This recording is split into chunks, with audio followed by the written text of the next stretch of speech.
Fluoride. Dentists say that drinking it can protect your teeth against cavities. Cities and towns all across the world actually dump it into the water supply, hoping to indiscriminately medicate the population through their tap water faucets. The official story on fluoride sounds wonderful. Drink the stuff and you won't get cavities, we're told. It's a nice story. But there's another side to this story, the side you're never told. And it starts with the astonishing but verifiable fact that nearly all the fluoride dripped into municipal water supplies isn't naturally occurring fluoride at all. In fact, it's actually a combination of hexafluorosilicic acid and sodium silicofluoride. These two chemicals are considered highly toxic by the EPA.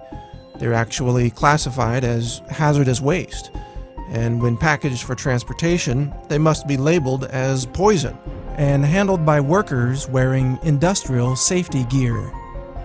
So, what are hexafluorosilicic acid and sodium silicofluoride, and where do they come from? That's the part of this story that you probably won't believe.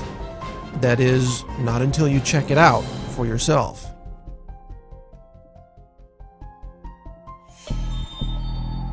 Because the more you look into the mythology of fluoride, the more bizarre this story becomes. And this bizarre story begins at phosphate mining companies. Phosphate is an important mineral used in fertilizers. It's mined from natural rock deposits scattered across the world, and the phosphate rock is then refined to produce phosphoric acid. If that name sounds familiar, that's because it's one of the main ingredients in carbonated sodas, such as Coke and Pepsi. Phosphoric acid is often compared to battery acid. It's a highly acidic liquid that is believed to be the primary reason why drinking sodas can result in kidney stones and a loss of bone mineral density. Phosphate rock is also used to create fertilizers. The problem is phosphate is often contaminated with high levels of fluoride, as much as 40,000 parts per million, or up to 4% of the raw ore. To remove the fluoride, sulfuric acid is added to a wet slurry of phosphate and water. This causes the fluoride to vaporize, creating highly toxic gaseous compounds such as hydrogen fluoride and silicon tetrafluoride. These toxic fluoride chemicals used to be released directly from the smokestacks of phosphate mining operations, but the nearby farms suffered devastating losses of cattle and food crops, which withered away and died due to, guess what? Fluoride poisoning. In order to stop this environmental destruction, the phosphate mining industry put in place a way to capture the toxic fluoride chemical vapors so that they wouldn't be released into the air and kill the surrounding livestock and vegetation. This was accomplished by installing wet scrubbers that captured the toxic fluoride chemicals, preventing them from being released into the environment and killing the plant and animal life living nearby.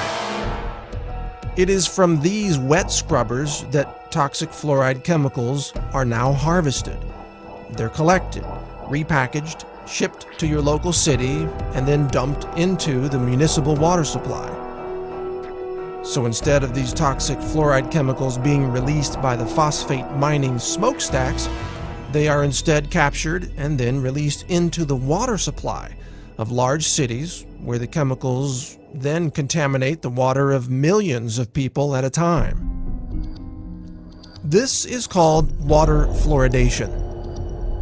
When dentists and doctors say they support fluoride in the water supply, what they're really saying is that they support the mass poisoning of the population with a highly toxic hazardous waste product that, if it weren't dripped into the water supply, it would have to be disposed of as a highly toxic hazardous waste under strict EPA regulations. Curiously, it is a violation of federal law to dump hexafluorosilicic acid or sodium silicofluoride into the water. Such an act, in fact, is considered an act of terrorism. Yet it is mysteriously allowed today as long as it is accompanied by a loosely justified claim that we're doing this to stop cavities. But setting aside for the moment the inconvenient truth that water fluoridation involves the illegal act of dumping hazardous waste into the water supply, there's another important question in all this. Do these toxic fluoride chemicals actually prevent cavities? Roughly 99% of the municipal water pumped through any given city never ends up in the mouths of the people. Most water is used for showering, washing dishes, washing clothes, watering yards, and filling pools. Almost none of the fluoride dripped into the water supply comes into contact with human teeth. It does, however, end up downstream, where it contaminates rivers, streams, and ultimately the oceans of our world. In this way, water fluoridation policies have become a convenient loophole through which the phosphate mining industry can dump its toxic waste byproducts into the environment without adhering to any EPA regulations whatsoever. Phosphate mining companies even turn a profit by selling their hazardous waste to cities, then labeling it fluoride, even though this name is scientifically inaccurate. All this raises an obvious question.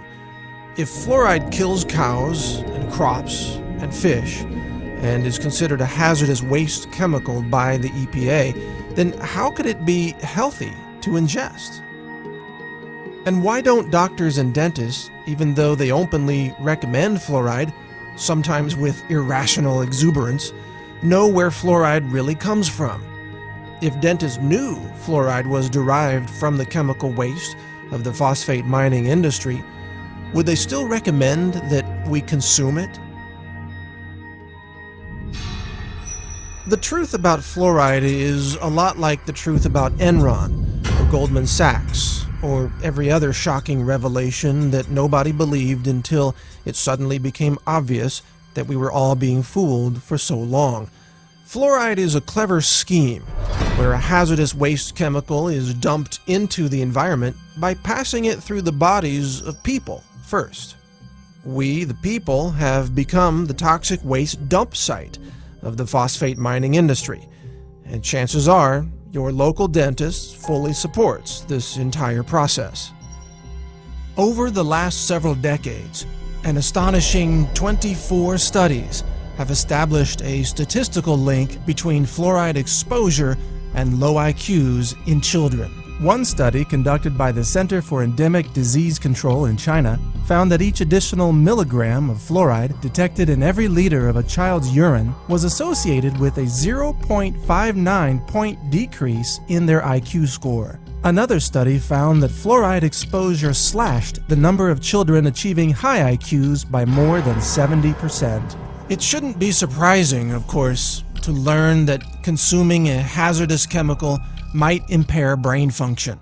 Water fluoridation, it turns out, may be the root cause of the alarming drop in academic aptitude among children in first world nations.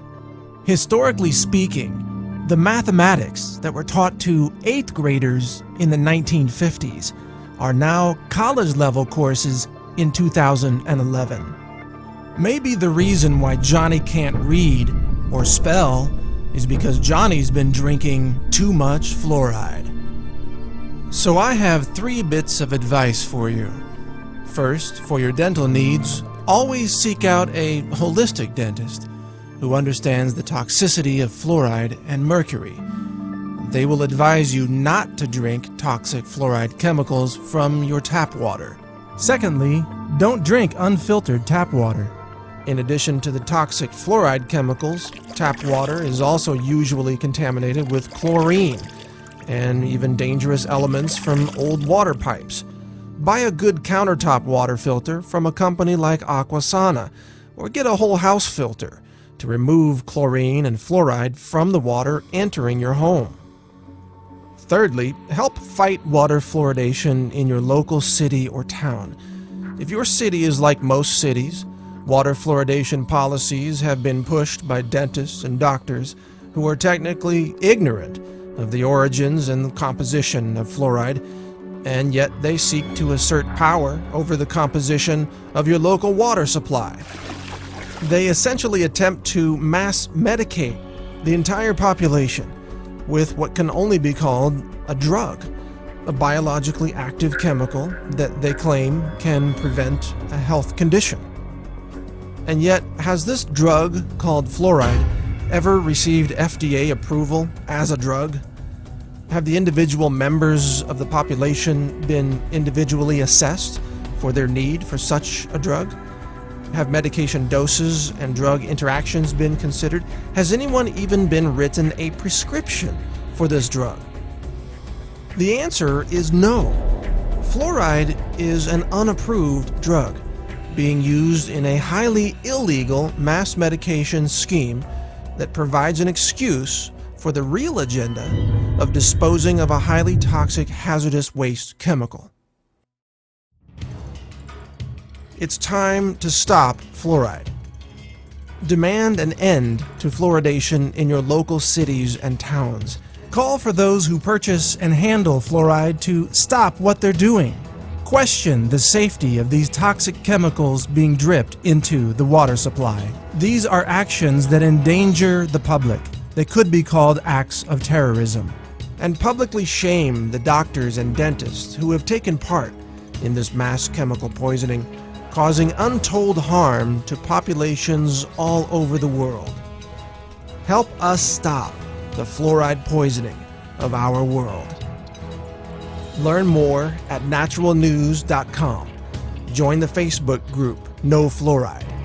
See more videos about fluoride at naturalnews.tv. Visit fluoridealert.org and other anti-fluoride websites that are working to end the fluoride poisoning. Together, with your help, we can end the era of fluoride in our world and protect our children from this industrial poison. Thank you for listening. This is Mike Adams, the Health Ranger, reporting for naturalnews.com and a nonprofit consumer wellness center.